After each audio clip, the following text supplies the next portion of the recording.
सभी सुनने वालों को मेरा सादर प्रणाम। अष्टमो अध्याय। नारायणं नमस्कृत्य नरं चैव नरोत्तमं देवीं सरस्वतीं व्यासं ततो जयमुदीरयेत। सूत जी बोले, हे तपोधन, विष्णु और श्री कृष्ण के संवाद को सुन संतुष्ट मन नारद नारायण से पुनः प्रश्न करने लगे। नारद जी बोले, हे प्रभु, जब विष्णु वैकुंठ चले गए तब फिर क्या हुआ कहिए। आदि पुरुष कृष्ण और हरिसुत का जो संवाद है वह सब प्राणियों को कल्याणकर है। इस प्रकार प्रश्न सुन फिर भगवान बद्री नारायण जगत को आनंद देने वाला बृहद आख्यान कहने लगे। श्री नारायण बोले, तदंतर विष्णु बड़े प्रसन्न होकर वैकुंठ गए और वहां जाकर हे नारद अधिक मास को अपने ही पास बसा लिया। अधिक मास वैकुंठ में वास पाकर अत्यंत प्रसन्न हुआ। 12 मासों का राजा होकर विष्णु के साथ रहने लगा। 12 मासों में मलमास को शेष बनाकर विष्णु मन से संतुष्ट हुए। हे मुने, अनंतर भक्तों के ऊपर कृपा करने वाले भगवान युधिष्ठिर और द्रौपदी की ओर देखते हुए कृपा करके अर्जुन से यह बोले। श्री कृष्ण बोले, हे राज शार्दुल, हमको मालूम होता है कि तपोवन में आकर आप लोगों ने दुखित होने के कारण पुरुषोत्तम मास का आदर नहीं किया। वृंदावन की शोभा के नाथ भगवान का प्रिय पात्र पुरुषोत्तम मास आप वनवासियों का प्रमाद से व्यतीत हो गया।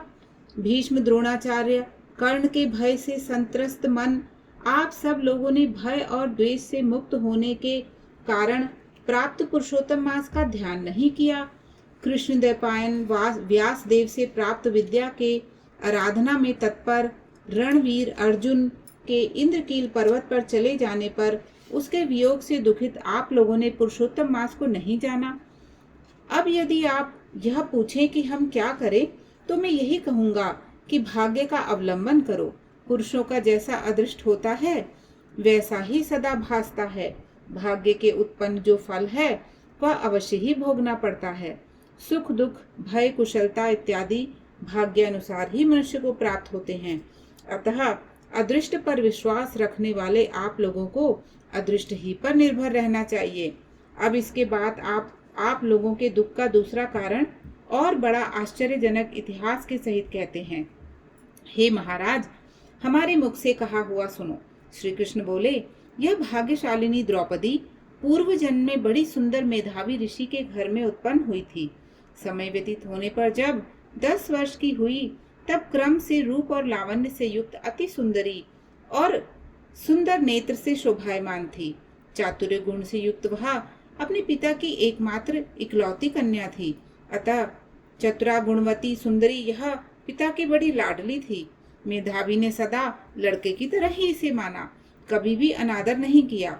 यह भी साहित्य शास्त्र में पंडिता और नीति शास्त्र में प्रवीणा थी। इसकी माता इसकी छोटी अवस्था में ही मर गई थी। पिता ने ही प्रसन्नता पूर्वक पाला पोसा था। पास में रहने वाली अपनी सखी के पुत्र पौत्रादि सुख को देख इसको भी स्पृहा हुई और तब यह सोचने लगी कि हमें भी यह सुख कैसे प्राप्त होगा। गुण और भाग्य का निधि सुख देने वाला पति और सत्पुत्र कैसे होंगे। इस प्रकार मनोरथ विचारती हुई सोचने लगी कि पहले मेरा विवाह उपस्थित था, परंतु भाग्य ने बिगाड़ दिया। अब क्या करने से अथवा क्या जानने से एवं किस देवता की उपासना करने से या किसी मुनि के शरण में जाने से अथवा किसी तीर्थ का आश्रय करने से मेरी मनोकामना पूरी होगी।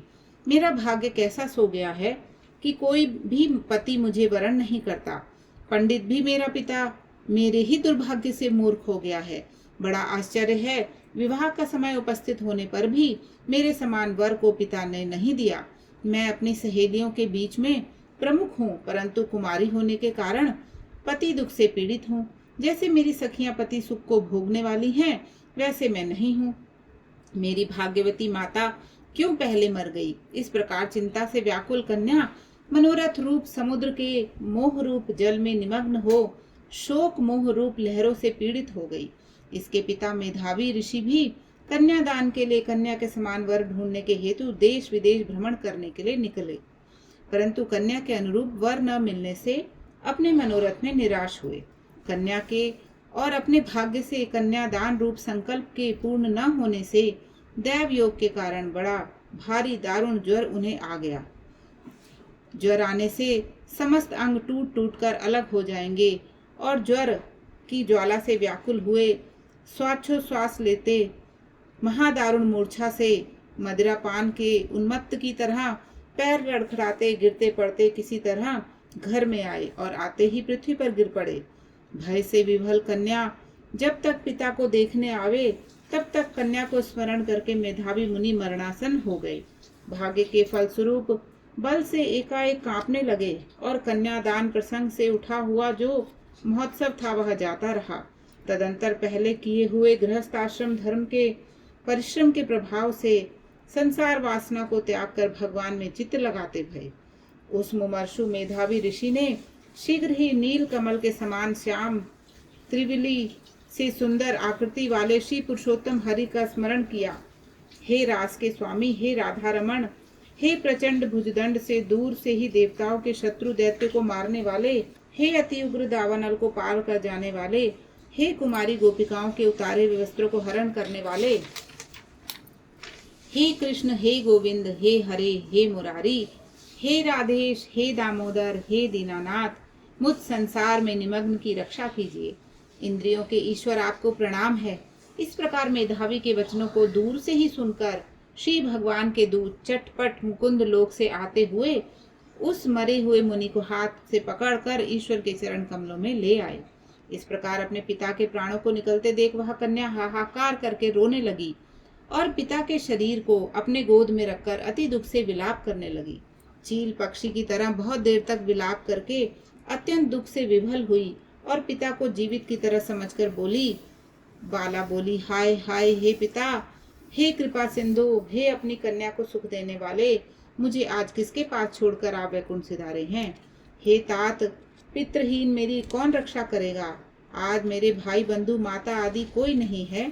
हे तात, मेरे भोजन वस्त्र की चिंता कौन करेगा। कैसे मैं रहूंगी इस शून्य वेद ध्वनि रहित निर्जन वन की तरह आपके घर में। हे मुनिश्रेष्ठ, अब मैं मर जाऊंगी, ऐसे जीने में क्या रखा है। हे कन्या में प्रेम रखने वाले पिता, हे तात, विवाह विधि बिना किए ही आप कहाँ चले गए। हे तपोनिधि, अब यहाँ आइए और अमृत के समान मधुर भाषण कीजिए।